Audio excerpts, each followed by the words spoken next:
In the last 3 days, we spoke a lot about building a sustainable world and rebooting the world. So right now, we're almost at the last stage of our AustralAsia before we pass it on to our global team.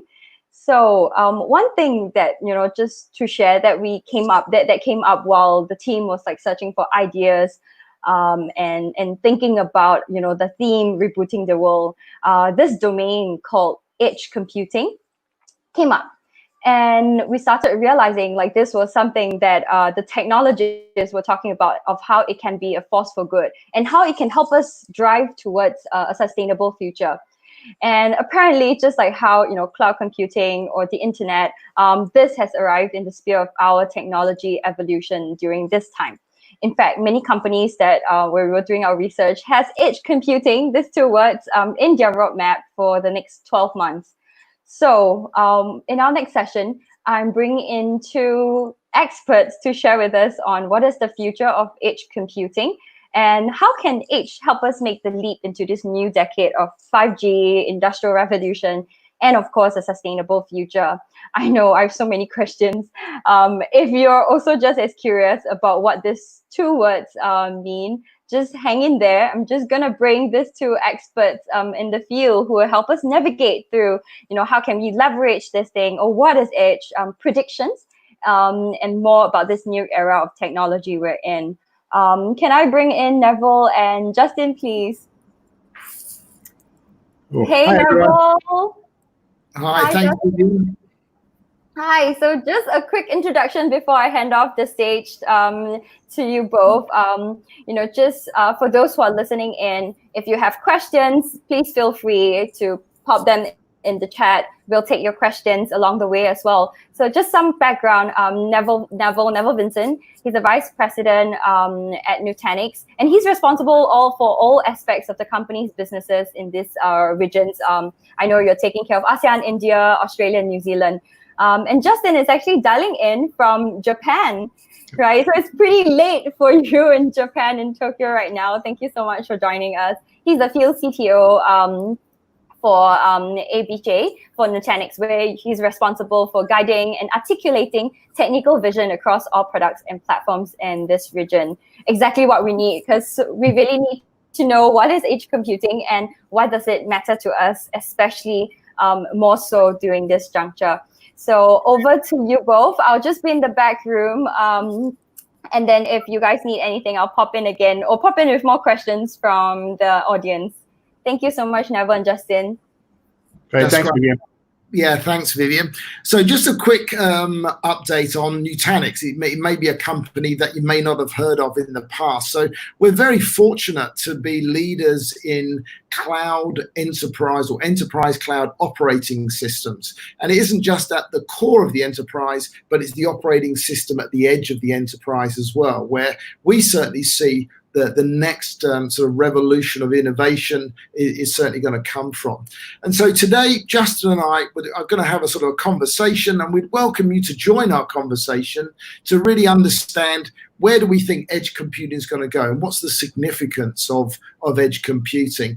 So Justin, it's fair to say, isn't it, that we've probably been fairly unsettled by recent events across the globe.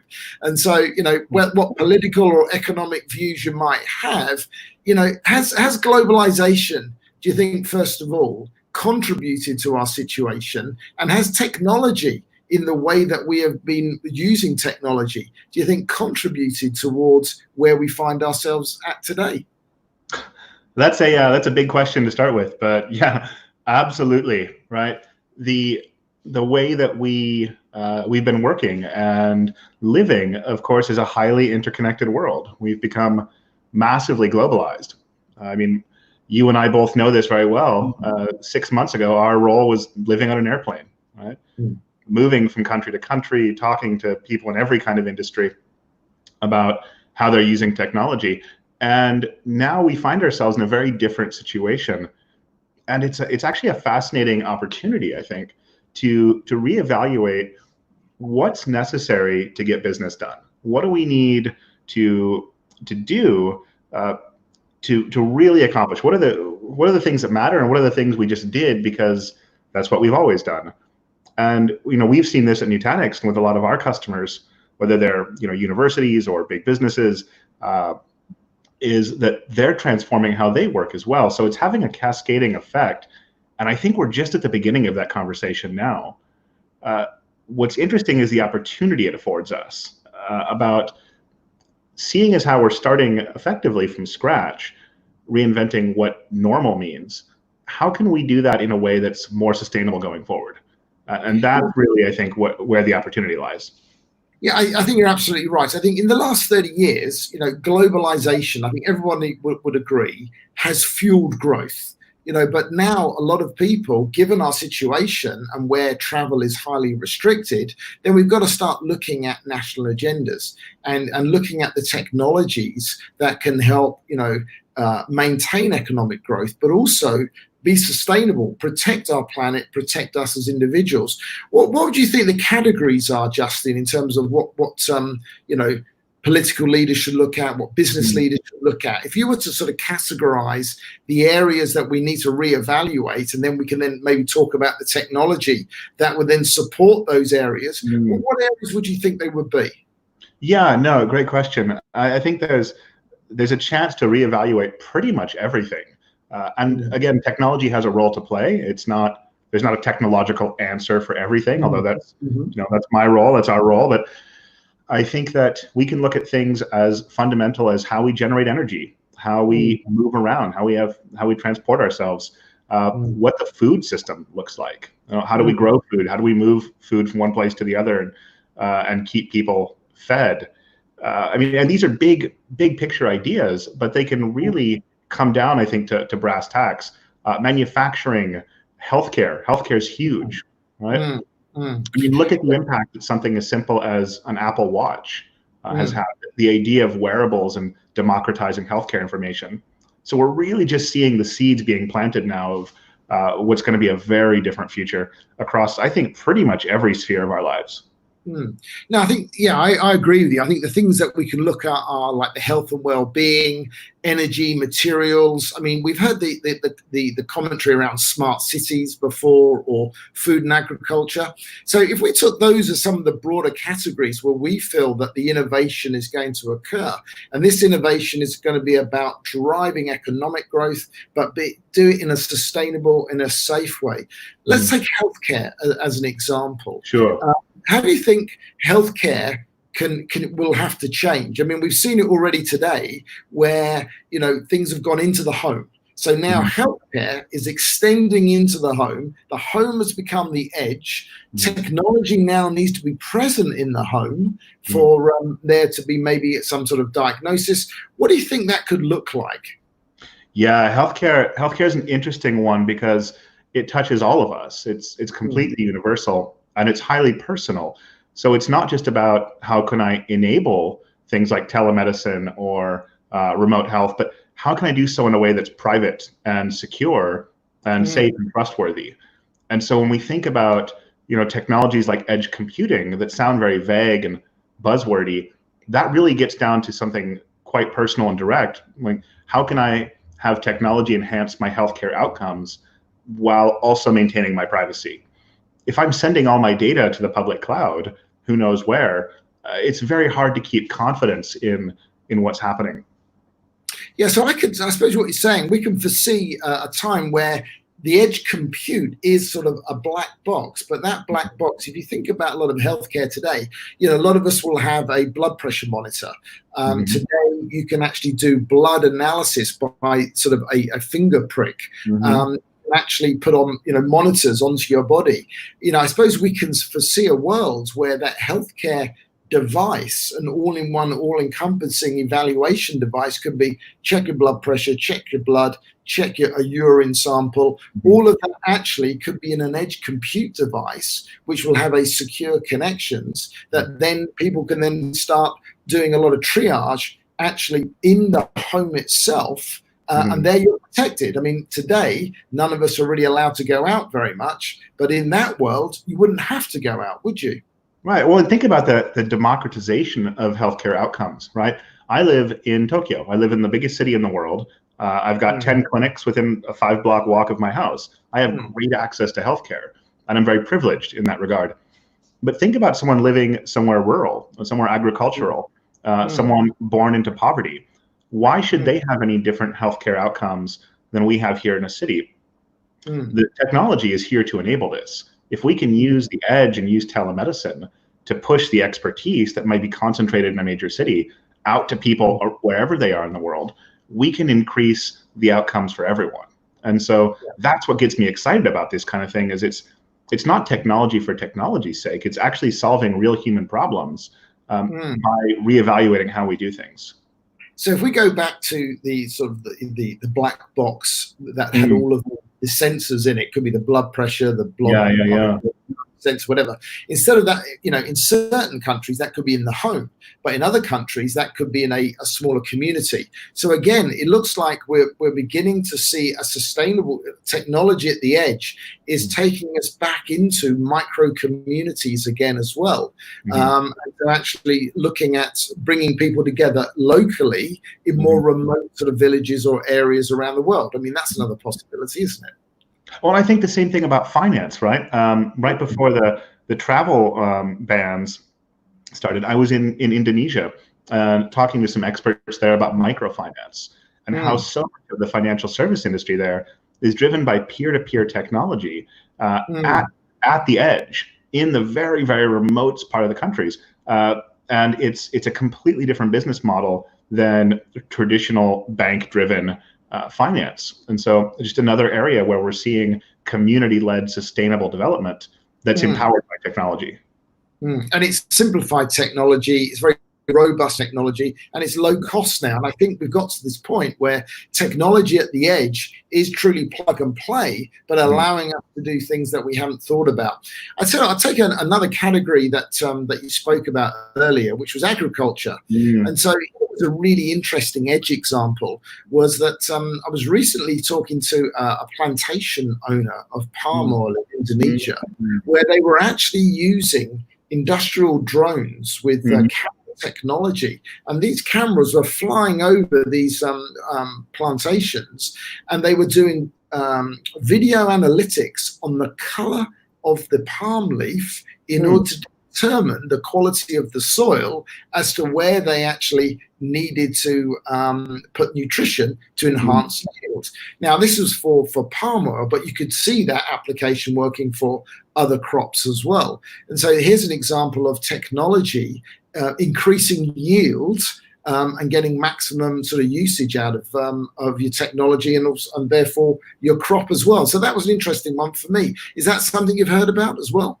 It is, and I think, again, tying it into broader problems, of course, we've got the yield, which the farmer or the owner cares about, but think about the down system effects, the water use, the wastewater, the pesticide use and runoff. If we do targeted interventions rather than broad spectrum traditional conventional agriculture, we can both increase yield and decrease impact on the community, both from a carbon standpoint and a general ecological impact. So yeah, and drones are great for that, right? That's a perfect use case example. Yeah. And that just wouldn't be possible with traditional technology.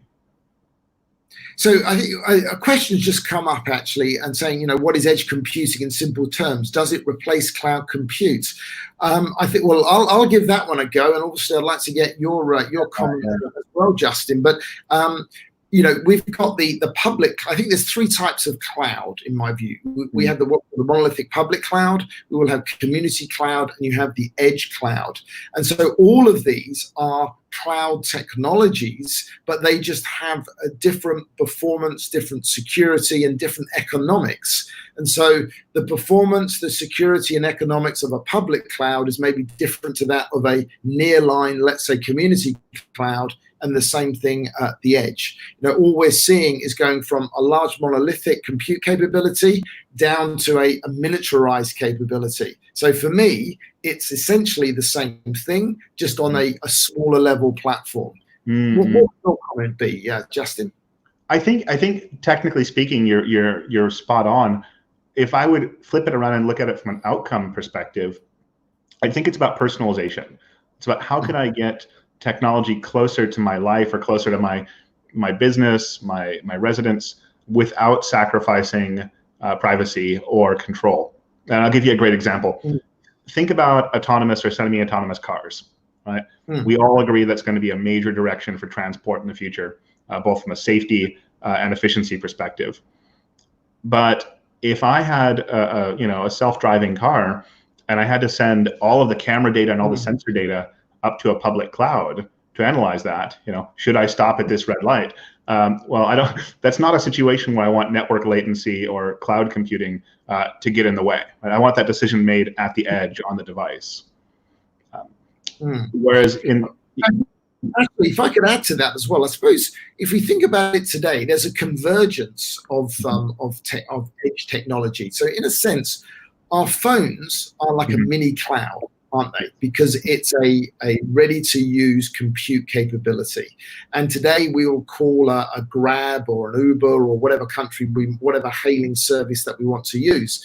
But could we see a convergence that, that application hails the autonomous vehicle and you actually control the autonomous vehicle from your edge device as well? And then again, you would actually say the cloud and the compute would be on your edge and it would be talking to the car. There you wouldn't need a larger, as you say, bigger monolithic cloud because the network latency would be too much. It would be directly from device to the other device to car. Yeah. And I think that if I could so going back to this question, right, what is edge computing in simple terms? I think that the easiest way to boil it down is saying it's taking capabilities of multiple sets of intelligence, whether it's cameras or temperature sensors or healthcare sensors, and doing something with that information where it exists rather than sending it somewhere else. And so in no way does it replace the public cloud. I think it's a really interesting counterpoint in how we can move the pendulum closer to where the user is if it makes sense. Right? There are some problems in computing and technology that need massive data sets, that need massive parallel computing. And that's where the public cloud is perfect. But now that we've got the ability to move the technology closer to the person or the organization using it, that opens up a new set of possibilities. Yeah, I agree. And there's another question just come up there about the maturity model for edge computing. And I think first of all, we're obviously in the early stages of that because we're just beginning to see use cases. We talked about telemedicine, we've talked about agriculture and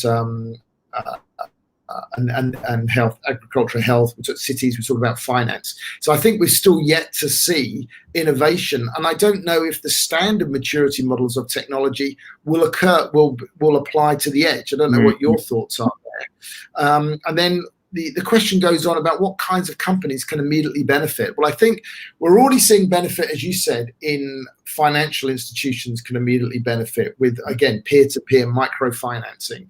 I think we can see agricultural organizations benefiting, from getting increased yields on using like drone technology. I think we can also see mining companies benefiting by their own autonomous vehicles, knowing that it's time for it to be maintained, preventative maintenance. We see that not only in mining, we see that in transportation. So I think there are just a whole host of organizations that are going to benefit from, as you said, data that has to sit at the edge device, be it a car, be it a train, be it a drone, be it a mobile phone doing microfinancing, where decisions are going to be made at that point, and it doesn't have to go back to a central location. I mean, what are your thoughts there, Justin? Yeah, maturity model is a great question because from what I've seen, we're not there yet. It's every edge computing project that I've been involved with is bespoke. Right? And I think that has to do twofold. One, the technology itself is rapidly evolving, but the problem domains are different in every industry. Right? Because edge computing is not about solving an individual technology challenge. It's about solving it from a business problem backwards. Right? Whether that's how do I increase crop yields? How do I increase healthcare outcomes? How do I address rural populations? How do I increase manufacturing safety? There's a great one we've worked with recently. And then working back to figure out how technology can get there. That last one, I'll actually give you a great example.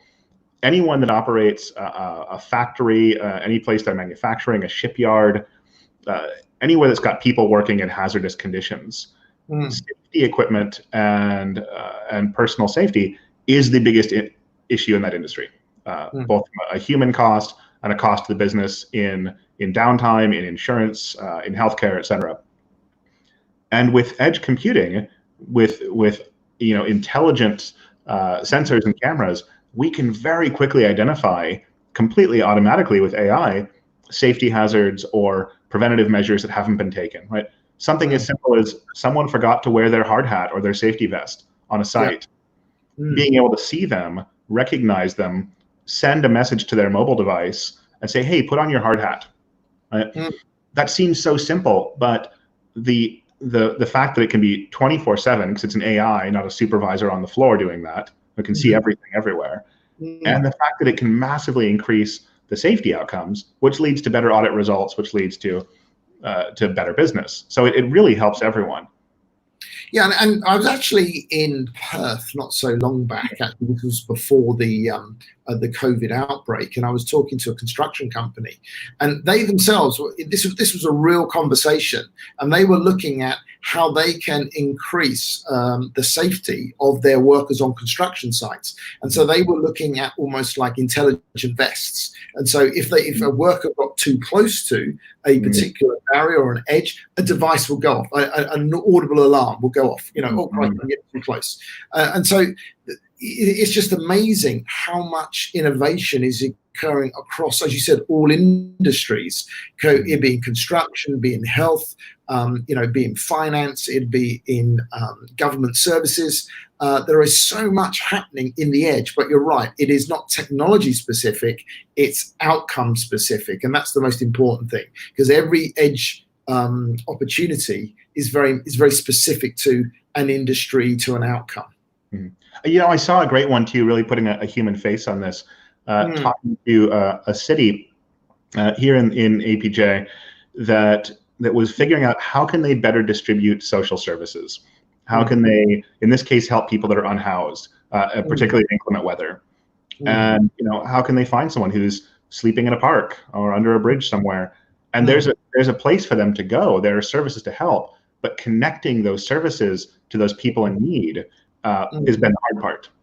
And the city realized they already have security cameras, they have CCTV.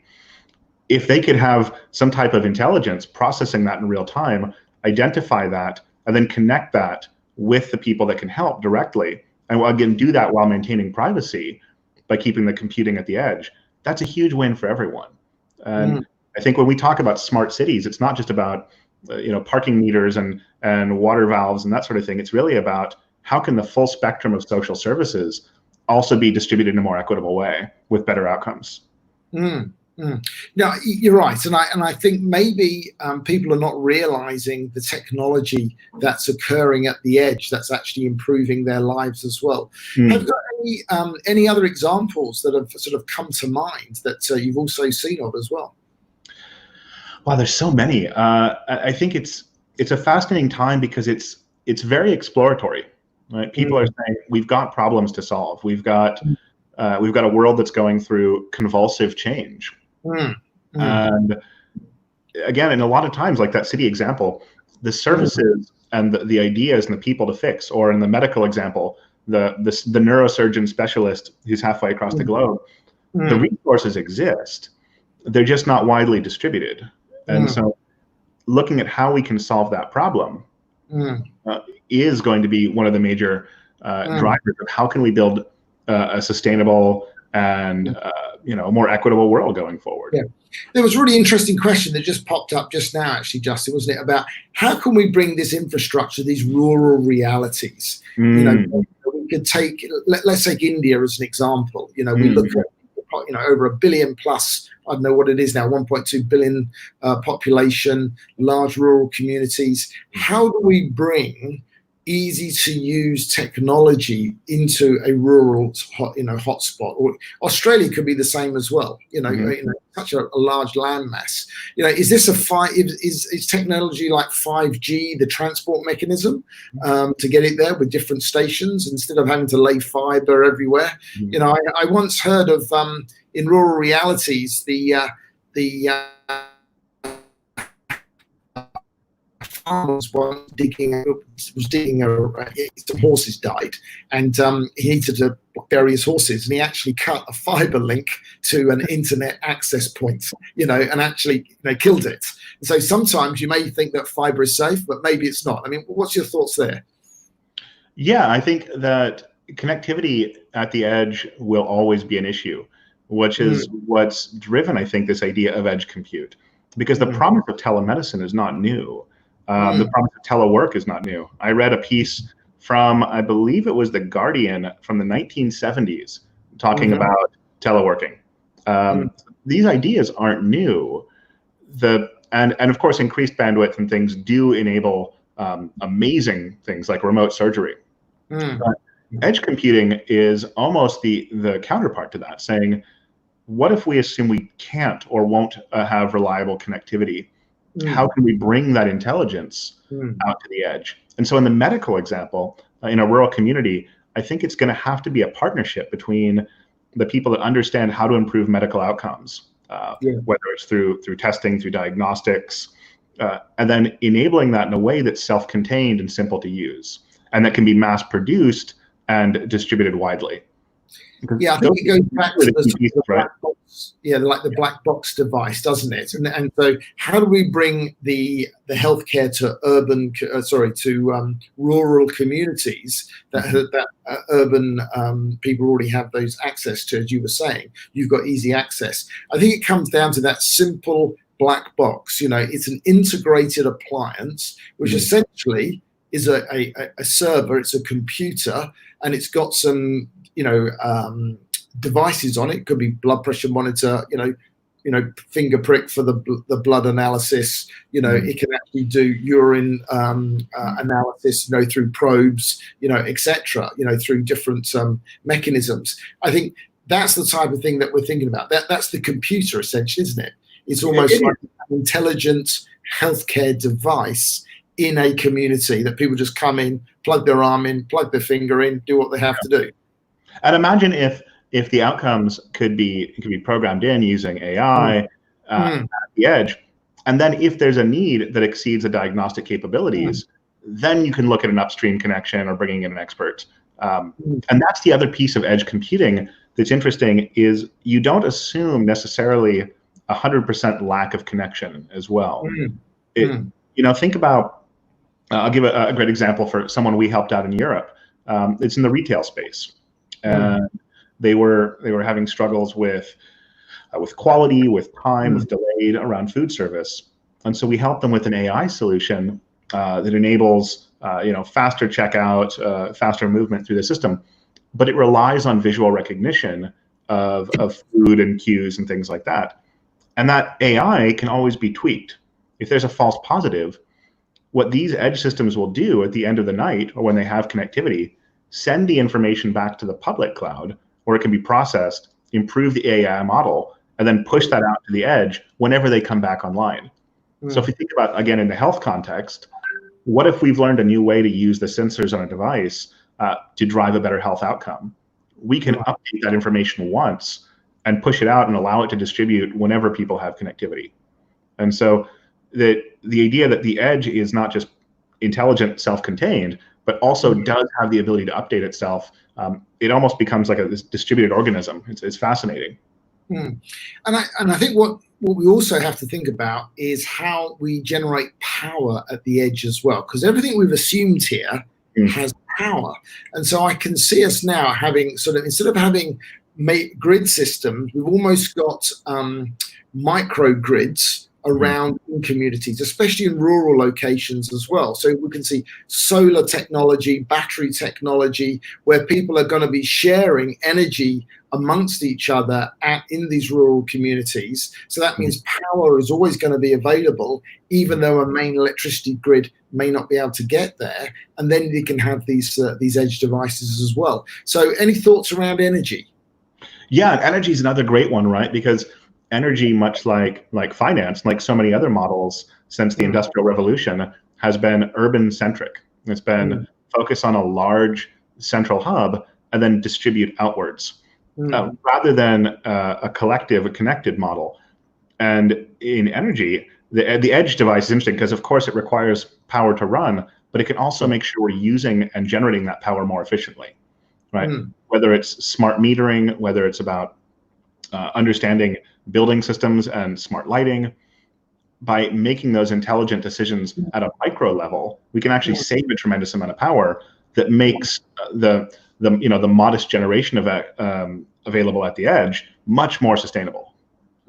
So one of the questions, so thanks for that. One of the questions that just came through, in fact, there was two actually. One was like, take us through an edge compute implementation. So I'll give you an example, and then maybe I'll ask you to give another one as well. So for me, let's take the mining industry today. So we've got these autonomous vehicles. Now they're part of an integrated production line. Now, for instance, you will have like sensors on the brake pads, the gearboxes, and these sensors will get back to a black box, and that black box will be then looking at and analyzing, how low are the brake pads? Is the gearbox viscosity, is it at the right levels? That black box makes all of those computing decisions, and it will then tell when it sees things getting at a certain level, it will actually tell the autonomous vehicle to shift off, and then there'll be a signal that goes back to sort of the local mine site that will bring another autonomous vehicle in line. And so there, for me, I think is a really good example of how you've actually executed. You've got this black box that's connected to signal sensory equipment that's actually then be able to go to a nearline computer using telematics or 5G type technology. And then that is actually how edge computing gets implemented. There's an example from my side. How about yourself, Justin? Yeah, no, I think you're right. It starts with what's a business problem, right? In the mining use case, it's machine downtime costs us millions of dollars an hour, right? Or start with a business problem like I'm running an oil pipeline, and that I want to be as absolutely proactive as possible in preventing issues. Or something as simple as I was actually talking to a CIO in the retail space, and they said their their margins in retail are razor thin. We've seen that with businesses closing, with just the slightest economic nudge. And they said, look, these technology ideas all sound great, but my biggest problems are loss prevention, stuff walking out of the store, and knowing how to effectively use the floor space I have in my retail location. And so it started with a business idea, right? How can I lower the amount of loss, and how can I more efficiently understand how to lay out my store, how to position products? I mean, little things like whether something is on a shelf at eye level or 10 centimeters below it can have a 50% impact on sales. So these are really big decisions at a business level. And so with this particular CIO, we actually had a funny conversation. She said, I like this idea of IoT and the edge, but I don't have that technology in my stores. I can't afford to put in all these sensors and things. And I said, you don't have to, right? You already have this technology. You've already got security cameras. You've already got that infrastructure in place. If I can put some compute that can analyze that and act on it, I can give you all the intelligence you want from there. So that was a really practical way of taking from a business problem to finding what they already had in place, adding a layer of intelligence with edge computing to help drive those business outcomes. And so that's an interesting example where you can take existing technology and overlay software intelligence in those existing cameras to solve different problems. Exactly. It's not necessarily about reinventing everything and distributing a whole new set of technologies, about how can we add intelligence to what we already have. And the other thing I would add is that edge computing projects and IoT and AI in general tend to be very iterative. You don't solve a problem completely on day one. You start with a theory and a proposed solution, and then you refine it. And as your model gets better and your outcomes change, you can then refine further. And it's about building a framework that allows you to refine that rather than just rolling out a product and expecting everything to change overnight. So interesting question that came up as well is, so which countries do we think are going to lead the edge computing in the coming years? And I suppose that comes back to, well, I don't know if there's going to be any particular country, because it's going to be what business problems will edge computing in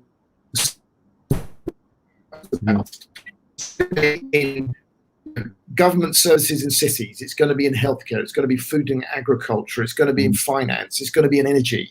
I would say, do you think there's any particular countries or sort of model of countries that will start implementing edge technology sooner than others? It depends what problems they're trying to solve. It does, and I was reading an interesting report about this, that I think that edge computing can apply anywhere, but the nature of the problems changes based on the population density, the geography, the connectivity.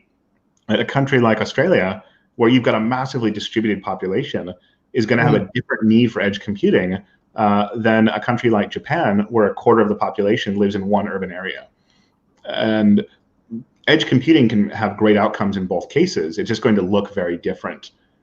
One of the things that's also come to mind very recently, geopolitically speaking, is the presumption of unfettered connectivity, right? We're seeing that this idea, this kind of globalist idea that the internet is available everywhere and equal everywhere is changing, and it's changing very quickly. And the internet, as ubiquitous as it seems, is still largely a hub and spoke model, not a peer-to-peer model, at least from a physical infrastructure perspective. And so geopolitically, as things shift, the vogue towards cloud computing and centralized computing may, out of necessity, need to move to the more personal, secure, and independent device, rather than routing through different countries or pipelines or fiber trenches, right? So it's interesting to see something as abstract as geopolitics directly impacting the apps people are using, or the websites we can get to, or how that's going to impact our lives. And I suppose whatever device there may be, we're going to need an operating system, either at the enterprise, within the city, or into the device itself, so that the applications can get built. Hi, Vivian, how are you? Hi, I'm good. I was listening intently and taking notes while the two of you were speaking. It's definitely very interesting to learn how it, like from what two of you were sharing. I think people usually have this assumption that when you're talking about the newest technology, or we're at this age of like edge computing era, people think that it's massive, it's huge, it's going to be very tough to integrate. But from what yourself and Justin were sharing, that it can be small adjustments, small problem statements. It doesn't need to be massive change. And even companies, or rather like the story that you were sharing about a CIO that was coming to you and saying that, but I don't have all that, and then you're going back to her and saying that actually it can be done in this way and that. Yeah, so that's really very interesting. Thank you so much. I have one last question, like just want to hear from both your experiences. What do you think what do you think is, to you personally, is the biggest external barrier that prevents the acceleration of edge computing right now? Is it government? Is it private companies? Or is it companies not willing to adopt? Or what do you think is one of the key barrier? So do you want to have a go at that first, Justin? And then sure, yeah. I've got so I've been in the technology industry for about 20 years. About half of that running technology, the other half selling and consulting about it. And it's interesting that in the IT space, we've got a hammer and we tend to see everything as a nail. And IoT and edge computing is very different in that it's, like we talked about before, it has to be driven from solving a business problem, solving a social problem first, and then creatively figuring out how we can apply technology. It can't be led by a vendor. It can't be someone like us or any other vendor coming in and saying, we've got this magical product that's going to improve your healthcare outcomes or your manufacturing yields or anything else. Rather, we've got a framework that can help you solve business problems. And so I think the barrier to adoption is it's a lack of creativity in thinking, how can we think of technology as a partner in the business rather than just something that gets sold and implemented?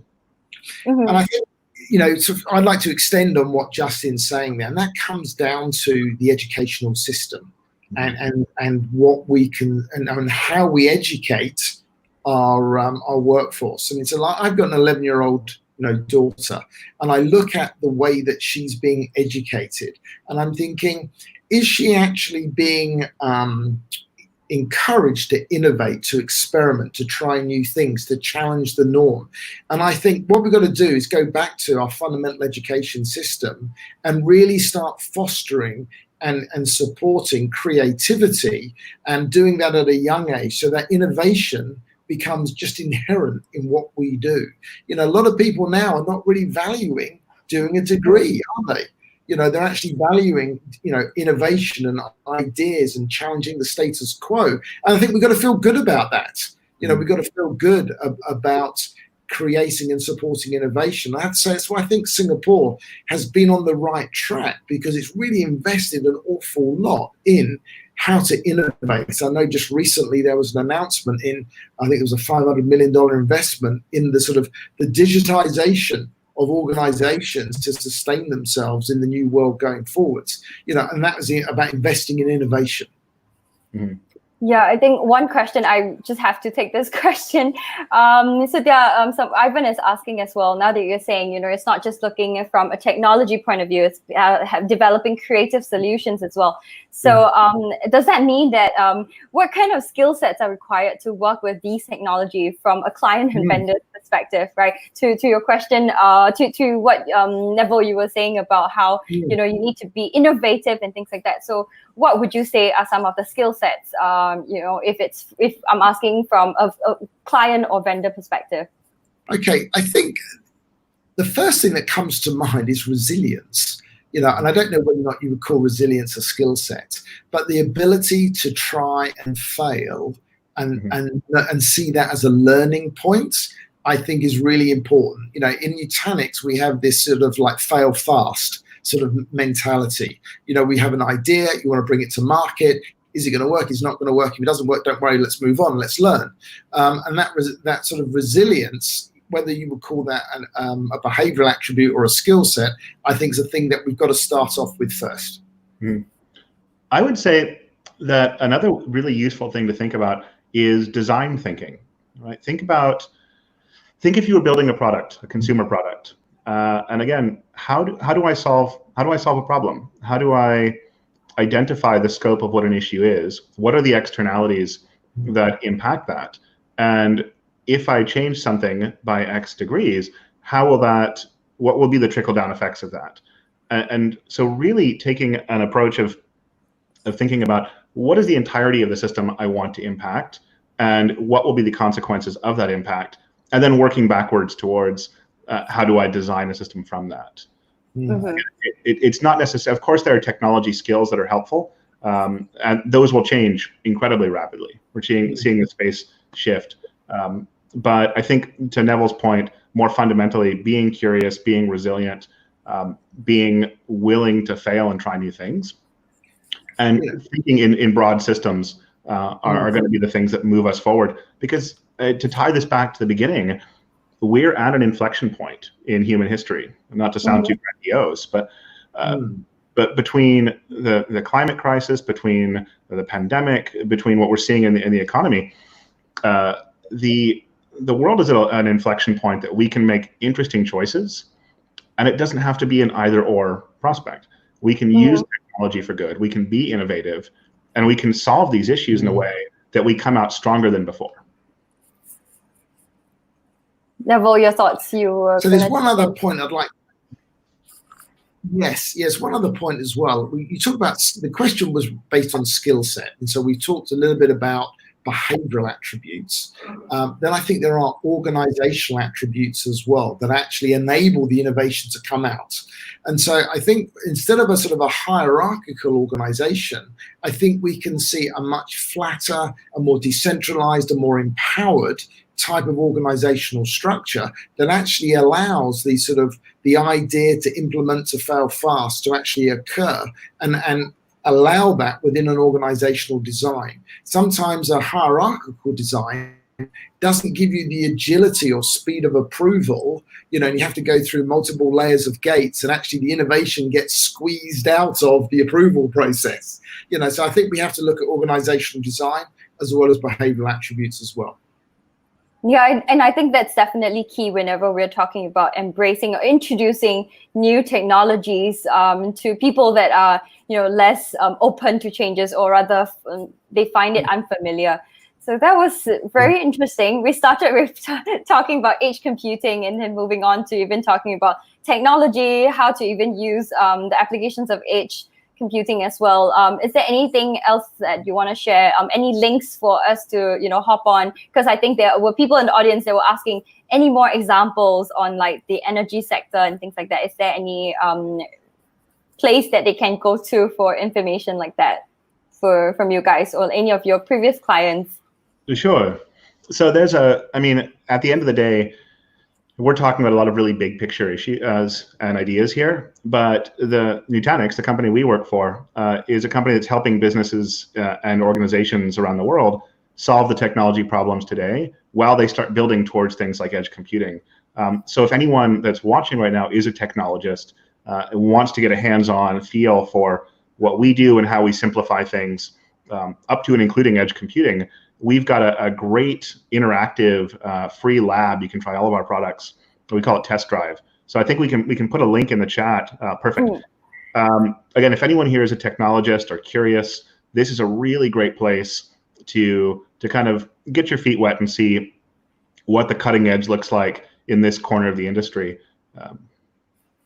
Yeah, and I think, and obviously, what we'd like to extend is, please give us a call. Let's engage in a dialogue, engage in a conversation, and see if we can help you with the outcomes that you're looking to achieve.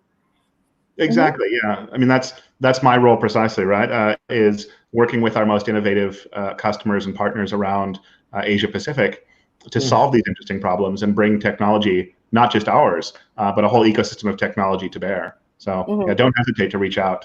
Okay. Last question that just came in for technologists, or rather budding technologists that want to start learning about edge computing. What are some of the advice that you have for graduates who want to step into this industry? Any words of advice? Okay, let me give a stab at that one. I think words of advice would be, just be fearless. Just be fearless. Be fearless around giving it a go. Just put yourself out there, and just, if you have a thought, try and put it into action. Have a thought, put it into action, and get used to an iterative process. So no idea is ever a stupid idea. I know it goes back, but I think just be fearless. Just be absolutely fearless. If you're a graduate and you've got an idea, it could be worth 1 million lives. I'll go back to the first advice I ever received when I was learning how to build software, which was build something that's useful to you. Solve your own problems first, because the fastest way to learn and the fastest way to build strong opinions about the right and wrong ways to do things is to solve a real problem. Don't pick something abstract. Don't do something theoretical. Think about a simple problem in your life or in your community that you can solve. And as you try to solve that problem, the desire to do so, whether it's helping people with clean water, or helping social services, anything in your community, the drive to get something done that you care about will push you to learn more about the technology. And when you hit the wall, and when you say, wow, I really just don't understand that, if it's an abstract problem, you'll stop there. But if you're solving something that you're passionate about, no matter how big or small the problem, that'll push you to keep going and to learn more. And I think that's a great example, going back to the beginning of a great advice there, Justin, because you talked about food and agriculture, about cities, about energy, about healthcare. I know there's a lot of people that are very passionate about those topics, those services, and want to do that in a sustainable way. And that's going to be the economics of the future. True. And I mean, speaking of people that are passionate about solving their own problems, up next we have Edward Snowden, who did, right? He went through a lot of hoops just to expose what happened in the US for mass surveillance as well. Exactly like what Justin, you were saying, right? Something that you're deeply passionate about, and then that's how it happens. So yeah, with that, really, thank you so much, Neville and Justin, for being on this chat with us. I know we took longer than we expected, but it was really such a great conversation. I think people really needed to understand more and hear from your expert's view. Yeah, so thank you so much for being with us tonight. Thank you. Great. Thanks, everyone. Really appreciate all the good questions. Yeah, and we really appreciate you and giving us the opportunity to have this conversation with everyone. So thank you. Yeah. Thank you. There have always been the naysayers, the skeptics, the defenders of how things are, those who say you can't when you believed you could. To all the visionaries, the disruptors, the agents of change, here's to you, and to the story of one company's journey from hungry underdog to humble game changer. When you start with an idea that data centers should be so simple that infrastructure feels invisible, the hurdles become more apparent, uprooting a massive legacy investment. But with a few early believers on board, followed by the engineers and designers who shared a vision of change, Nutanix began building a future that only a few dreamed was possible. This was an underdog committed to doing things differently, whose customers believed in the idea of data centers without SAN and began embracing hyper-converged infrastructure as the new normal. Compute, storage, virtualization all became invisible. Major partnerships were forged, giving customers freedom of choice. And while everyone else was catching up, Nutanix was innovating, making not just infrastructure, but clouds invisible. Customers began embracing a pure software approach, and with it, the freedom of hypervisors, hardware, and clouds. And as data centers and clouds became invisible, so did the naysayers. A new enterprise journey from modern data centers to hybrid clouds was now a reality. The company only a few had believed in was now the one defining what's next. They say it's not the destination, but the journey that counts. I think for us, both really matter. We've become a good company in the past 10 years, thanks to our partners, our customers, and our people. We need to keep challenging ourselves in how we can get to being a great company. We're very excited for where we're going, where the next areas of disruption will be. I promise our best is yet to come.